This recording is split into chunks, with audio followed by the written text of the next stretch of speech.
हमारे YouTube channel सच आज का ये नया वीडियो प्रसारित हो रहा है।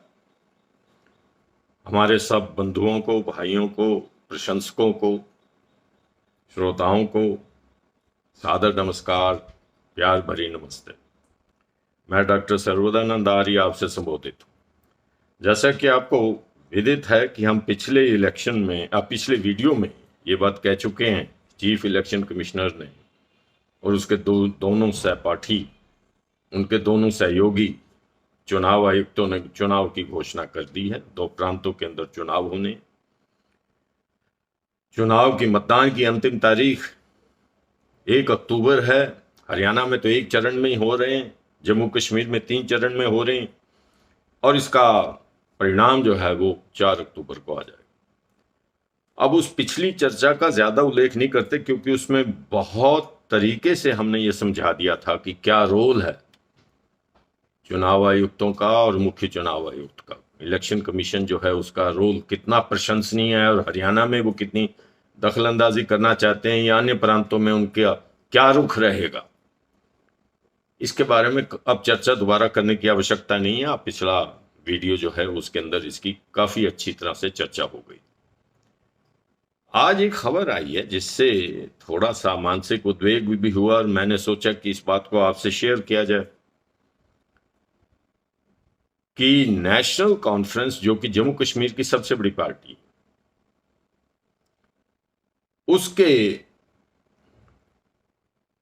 अध्यक्ष मानिए, मुख्यमंत्री पद के दावेदार मानिए, उमर अब्दुल्ला ने यह कहा है कि हमारी मेजोरिटी आएगी और मेजोरिटी आते ही पहला कार्य जो हम अपनी विधानसभा की मीटिंग में करेंगे वो ये कि धारा 370 को दोबारा लागू करेंगे। ये एक विचारणीय विषय जिसके ऊपर देश को विचार करना चाहिए, राजनीतिज्ञों को विचार करना चाहिए, पॉलिटिकल पार्टीज भी इसके बारे में अपना रुख स्पष्ट करें, तब बात बनेगी। आप जानते हैं कि डीलिमिटेशन के बाद, धारा 370 हटाने के बाद जम्मू कश्मीर की विधानसभा सीटों की जो संख्या है वो बढ़ गई है, 90 हो गई है। 90 में 43 सीटें जम्मू डिवीजन में हैं और 47 सीटें कश्मीर डिवीजन में। टोटल जो संख्या है वो तकरीबन और भी अधिक है, परंतु पाक ऑक्युपाइड में हम 15 सीटों के बारे में चर्चा नहीं कर सकते क्योंकि वहां इलेक्शन ही नहीं होगा। 11 सीटें खाली रहेंगी, 10 सीटें खाली रहेंगी और 5 सीटों के ऊपर नॉमिनेशन होगा। तो हम सिर्फ 90 सीटों की चर्चा करेंगे जिसमें 47 कश्मीर विभाग में हैं और 43 जम्मू कश्मीर में। जम्मू विभाग में तकरीबन 5-6 सीटें बढ़ी हैं और 1 सीट बढ़ी है कश्मीर विभाग। आप जानते हैं कि जनसंख्या के हिसाब से कश्मीर वैली में मुसलमानों की संख्या बहुत अधिक है, तकरीबन 85-86% है और इसी प्रकार से जम्मू में हिंदुओं की संख्या अधिक है मुसलमानों के मुकाबले में। तो राजनीति को हमेशा धर्म के साथ क्योंकि जोड़ा जा रहा है, इसलिए मुझे ये बातें कहनी पड़ी। अदरवाइज इस सेकुलर स्टेट के अंदर हम सब एक हैं और कश्मीर के अंदर भी, चाहे वो हिंदू हो, चाहे मुसलमान हो, चाहे वो बौद्ध हो, चाहे वो सिख हो, चाहे अन्य जातियां हो, सबको समान रूप से रहने का और स्वतंत्रता पूर्वक अपना जीवन चलाने का अधिकार मिलता है इस देश के संविधान द्वारा।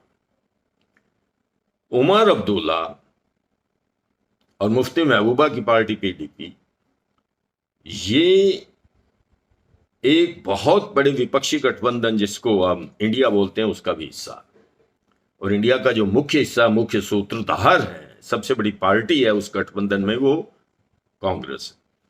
जम्मू कश्मीर में भी 3 पार्टियां ज्यादा रोल अदा करेंगी, बाकी छोटे छोटे दल होंगे, कुछ स्थानीय दल होंगे, कुछ वहां पे निर्दलीय उम्मीदवार भी होंगे। सबसे बड़ी पार्टी नेशनल कॉन्फ्रेंस अपने आप को कहती शेख अब्दुल्ला की पार्टी है, उसके द्वारा स्थापित। उनके बेटे फरूख अब्दुल्ला बाद में मुख्यमंत्री बने, उनके बेटे उमर अब्दुल्ला भी बने, अब वही अध्यक्ष है। और अब दूसरी पार्टी जो है वहां पे कांग्रेस। के जमाने में गुलाम आजाद इसके सर्वेधार हुआ करते थे, कांग्रेस का बागडोर उनके हाथ में होती थी। कश्मीर में वो मुख्यमंत्री भी रहे, परंतु अब वो कांग्रेस से अलग होकर अपना अलग से एक गठबंधन बनाए हुए हैं, अपनी अलग से एक छोटी सी पार्टी बनाए हुए हैं, जो जिसने स्थानीय मुद्दों पर स्थानीय पार्टियों से गठबंधन किया। और तीसरी है मुफ्ती महबूबा। इन तीनों पार्टियों के बीच में सत्ता का हस्तांतरण होगा, ये तो निश्चित है। कौन कितनी सीटें जीतेगा ये तो हम चर्चा बाद में करेंगे, परंतु हम आज जो चर्चा करना चाहते हैं, जो विचारणीय विषय इस वीडियो में, वो है धारा 370 क्या हटाई जा सकती है। कोई भी पार्लियामेंट द्वारा पास हुए एक्ट को विधानसभा नकार नहीं सकती, ये नियम है, ये संविधान का हिस्सा है। कश्मीर भी हमारे संविधान के अंतर्गत भारत का हिस्सा। ये विशेष अधिकारों की जो चर्चा है वो किसी नियम के अंतर्गत, किसी लेजिस्लेशन कानून के अंतर्गत नहीं ली जा सकती। धारा 370 में, क्योंकि उस वक्त कश्मीर का हस्तांतरण होना और भारत में विलय होना बड़ा जरूरी था और पाकिस्तान इसको ऊपर अड़ंगा भी डालता था, और 1948 में हमारा पाकिस्तान का पहला युद्ध भी कश्मीर की वजह से हुआ। और आज भी जो वहां समस्याएं वो कश्मीर की वजह से, जितने आतंकवादी घटनाएं उठती हैं, चाहे वो जम्मू डिवीजन हो चाहे कश्मीर डिवीजन हो, उसमें कश्मीर एक बड़ा भारी मुद्दा रहता है। इसीलिए इस पर चर्चा होनी बड़ी आवश्यक है। इसको भारतीय जनता पार्टी लाई भारत की पार्लियामेंट में, क्योंकि वो सरकारी पार्टी थी, राज कर रही थी, शासन कर रही थी, इसलिए वो इसको लाई। परंतु क्या ये धारा बिल्कुल खत्म कर दी जानी चाहिए? इसके बारे में हम बिल्कुल अपने पार्टी के एंगल से सोचें। पार्टी के कार्यकर्ता ऐसी बात कह सकते हैं, हम भारतीय ऐसा नहीं कह सकते। भारत के लिए भारत, पूर्ण भारत आपके साथ है। अब आप देखिए कि धारा 370 के अंतर्गत कुछ विशेष अधिकार मिले हुए थे, जिसमें असेंबली की जो आयु थी वही 6 साल थी, टर्म ही 6 साल की थी, अब 5 साल की हो गई। डिलिमिटेशन क्योंकि हुआ नहीं था, संख्या भी कम थी, तकरीबन 7 सीटें कम थी, यानी 83 थी। अब अलग उनका झंडा था, अलग उनका बैंक था। इस प्रकार की कुछ ऐसे बातें थी जो अलगाववादी विचारधारा को ज्यादा प्रोत्साहित करती थी। जवाहरलाल नेहरू जी के वक्त जब ये कंसेशन दिया गया तब बुरी बात नहीं थी। उस वक्त देश नया नया आजाद हुआ था और छोटी छोटी रियासतों में बटा था, और हैदराबाद की रियासत ने नाक में दम कर दिया था। वहां संग्राम भी हुआ, आप जानते हैं, पुलिस एक्शन हुआ। इसी प्रकार कश्मीर में भी राजा बड़ी दुविधा में थे। पॉपुलेशन, सारी प्रजा जो थी वो मुसलमान थी अधिकतर संख्या में, और जो राजा था वो हिंदू था, राजा हरि सिंह डोगरा। अब वो हस्तांतरण करने के अंदर हिचकिचाहट जो है वो 6-7 महीने लेके गई आजादी के बाद, और इसीलिए कबायलियों ने पाकिस्तान की तरफ से आकर कब्जा करने की नीयत से कश्मीर पर हमला किया। पाकिस्तानी सेना उनका सहयोग कर रही थी। भारत की सेना ने और भारत की वायु सेना ने, दोनों ने इसका प्रतिरोध किया। पाकिस्तान के समर्थित कबायली फौजों को पीछे हटना पड़ा। पाकिस्तान की सेना भी हारी उसमें, परंतु थोड़ा सा कश्मीर का हिस्सा उनके कब्जे में रह गया, क्योंकि ये मामला यूएनओ में चला गया और वो आज तक लटका हुआ है। और हमारा वह कश्मीर जो है, हम उसको आज़ाद कश्मीर बोलते हैं और पाकिस्तानी उसको गुलाम कश्मीर बोलते हैं, और हम पाकिस्तानी कश्मीर को गुलाम कश्मीर बोलते हैं, वो अपने आप को आज़ाद कश्मीर मानते हैं। ये एक झंझट है जिसका राजनीतिक समाधान हो सकता था, और करने का प्रयास अटल बिहारी वाजपेयी जी के समय में हुआ, परंतु किसी कारणवश वो सफल नहीं हुआ। आज उसे चुनाव के विषय में सिर्फ ये एक भूमिका है, ये बैकग्राउंड है क्या होने वाला है, परंतु एक बात सच्ची है, कश्मीर में भारतीय जनता पार्टी का आज तक उसके झंडे के ऊपर असेंबली के अंदर या पार्लियामेंट के अंदर कोई कैंडिडेट नहीं जीता। तो 47 सीटों के ऊपर वो जीतेगा या नहीं जीतेगा, ये अब भी प्रश्न चिन्ह है। हाँ, कुछ ऐसे स्प्लिंटर ग्रुप्स हैं, टूट फूट हुई है नेशनल कॉन्फ्रेंस में पीडीपी से, उन्होंने अपने आजाद ग्रुप बनाए हैं, उनके नाम भी वहां के स्थानीय हैं। उनके साथ भारतीय जनता पार्टी जो है अपना जोड़ तोड़ की राजनीति करेगी, परंतु मैं समझता हूं नगण्य है उनकी संख्या। मुख्य मुकाबला इन 3 पार्टियों में होगा। अब नेशनल कॉन्फ्रेंस और पीडीपी इन दोनों ने मिलकर एक वहां संगठन बनाया था जिसका नाम था गुपकार। कई छोटी छोटी पार्टियां भी उसमें सम्मिलित हुई थी। गुपकार का मुख्य उद्देश्य था कि धारा 370 को समाप्त करना, जो कि पार्लियामेंट ने लगा दी। बाद में ये चैलेंज हुई कोर्ट के अंदर, सुप्रीम कोर्ट ने धारा 370 के पक्ष में अपना वर्डिक्ट दिया। सुप्रीम कोर्ट का वर्डिक्ट आ गया, बहुमत से लोकसभा के अंदर प्रस्ताव पास हो गया, संविधान का एक हिस्सा बन गया। इसलिए यह मसला हमारी तरफ से खत्म है। गुपकार का दूसरा उद्देश्य था कि जो भारतीय जनता पार्टी की राजनीति रही है कि इकट्ठा ना रहने दो, घर में दो भाई रहते हो तो भी उनको अलग अलग कर दो। पहले जम्मू और कश्मीर को अलग अलग धार्मिक भावनाओं के आधार पर करने का प्रयास किया गया, उसमें काफी कुछ उनको सफलता मिली। और अब यह है कि कश्मीर के ही 3 टुकड़े कर दिए गए। लद्दाख को भी यूटी बना दिया गया, जो कि लद्दाख किसी जमाने में कश्मीर का हिस्सा था। उससे पहले महाराजा हरि सिंह के शासन में भी था, और उससे पहले जो है आजाद एक रियासत भी रही है। और जम्मू और कश्मीर को अलग यूटी बना दिया गया। आज के दिन भी स्थिति वही है। लद्दाख अलग है, लद्दाख में पहले 4 सीटें होती थी असेंबली की, अब वो अलग है। और जम्मू और कश्मीर दोनों ही एक यूटी के रूप में है। 90 सीटों का यहां पर विधानसभा का इलेक्शन ड्यू है, जो 3 चरणों में होगा। अंतिम चरण वहां 1 अक्टूबर को होगा मतदान का, और परिणाम जो है वो 4 अक्टूबर को आ जाए। अब वहां रिजल्ट क्या होगा, और ये धारा 370 को दोबारा गड़े मुर्दे उखाड़ने की कोशिश क्यों की जा रही। फर्रुख अब्दुल्ला साहब और उनके साहबजादे उमर अब्दुल्ला जो दावेदार हैं सत्ता के, और वो समझते हैं कि यदि उनका बहुमत आ गया तो वही बनाएंगे, परंतु उनको पता हो कि दूसरी विचारधारा के लोग भी कश्मीर की घाटी में है। जम्मू की घाटी का लगभग परिणाम जो है वो स्पष्ट है। उसमें पहले नंबर पर बीजेपी रहेगी, नंबर 2 के ऊपर कांग्रेस रहेगी, नंबर 3 पर नेशनल कॉन्फ्रेंस और नंबर 4 पर पीडीपी रहेंगी। संख्या कुछ भी हो सकती है, उसकी चर्चा हम अगले वीडियो में करेंगे।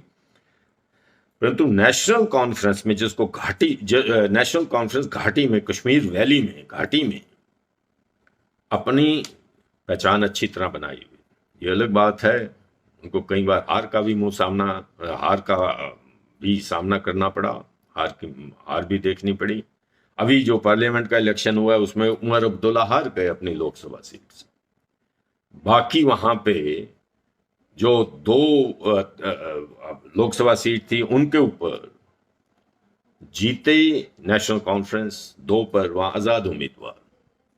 और जम्मू में जो दोनों सीटें थीं, 5 सीटें थी टोटल जम्मू और कश्मीर में पार्लियामेंट की।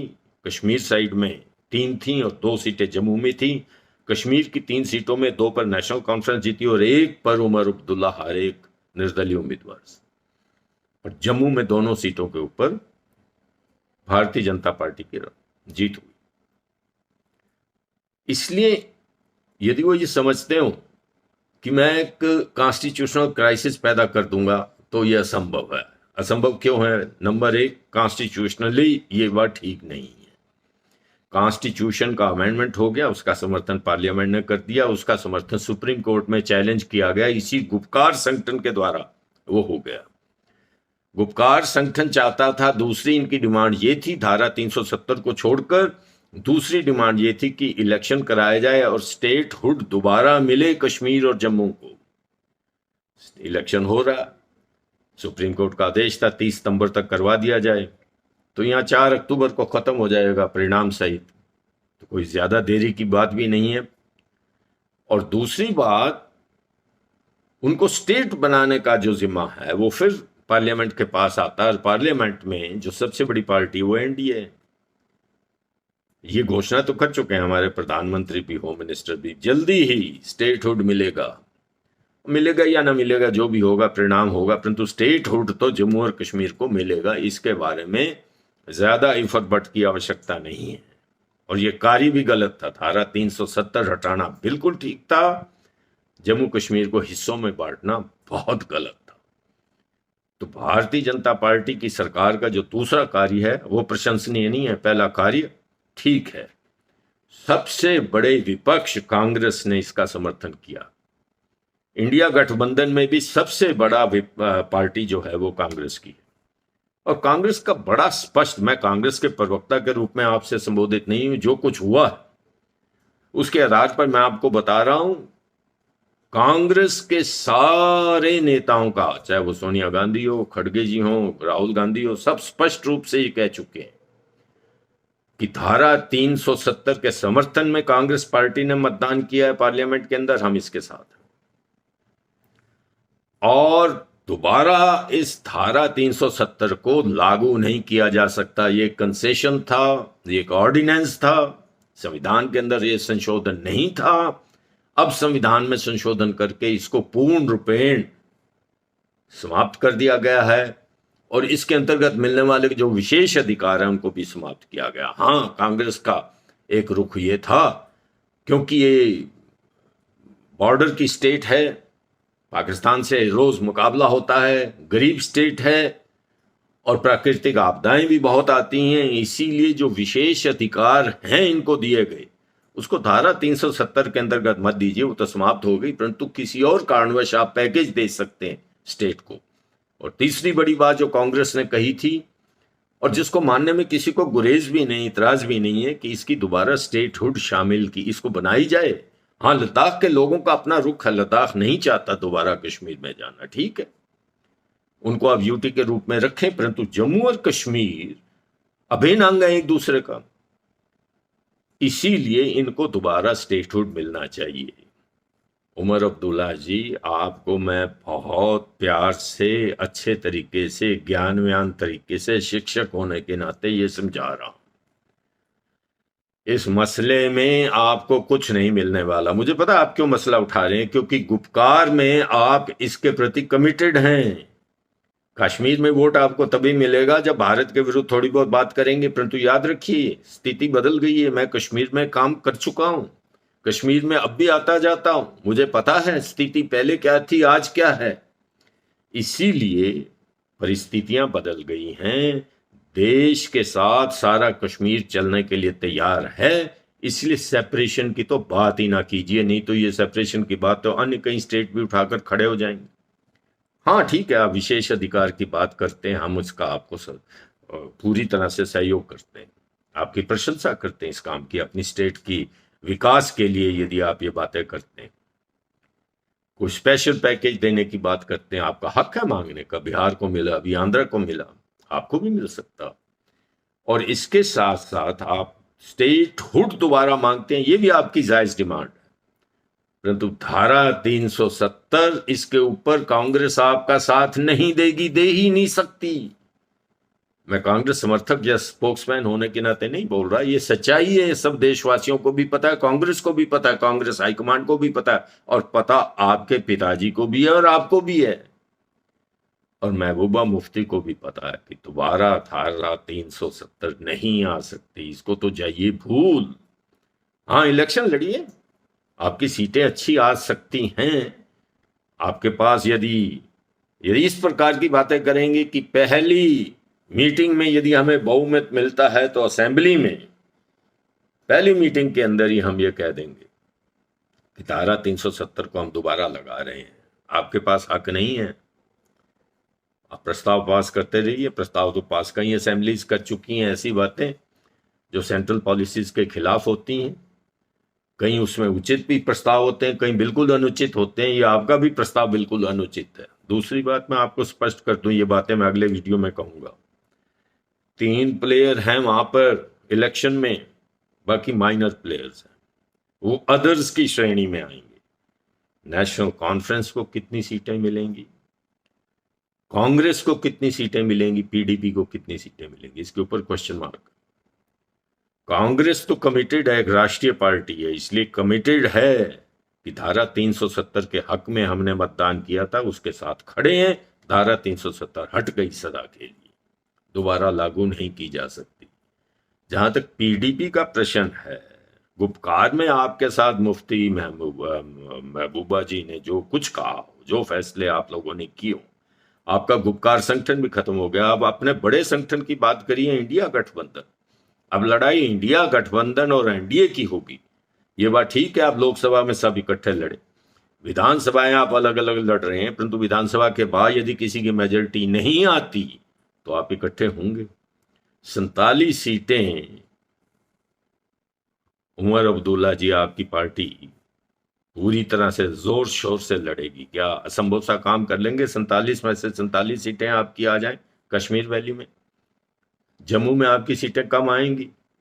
जम्मू में भारतीय जनता पार्टी को यदि कोई चुनौती देगा तो कांग्रेस देगी।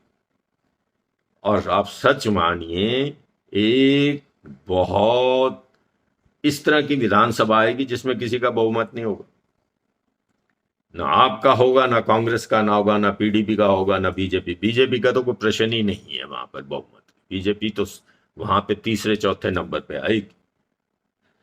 तो बीजेपी वहां सरकार बनाने का दावा तो प्रस्तुत कर नहीं सकती। वो जो 3 ऊपर की पार्टियां होगी उनको आपस में गठबंधन करना होगा, और नेचुरल गठबंधन आपका कांग्रेस के साथ होगा। और कांग्रेस कभी नहीं चाहेगी कि असेंबली की पहली मीटिंग के अंदर धारा 370 को लगाने का दोबारा प्रस्ताव वहां आए। ये भाई दिन के ख्याल हैं, भूल जाइए। दिवा स्वप्न इसको हम कहते हैं।